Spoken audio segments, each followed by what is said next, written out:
de la literatura i de la cultura catalanes.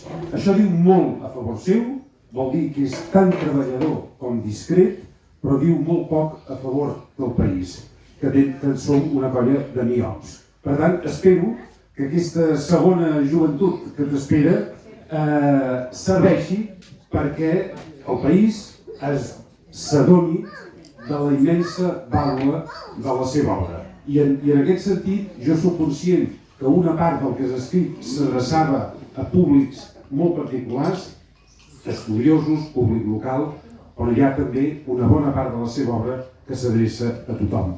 I pel conjunt de les dues obres no tinc cap mena de dubte que estem davant d'un dels grans autors de la nostra literatura, per molts anys.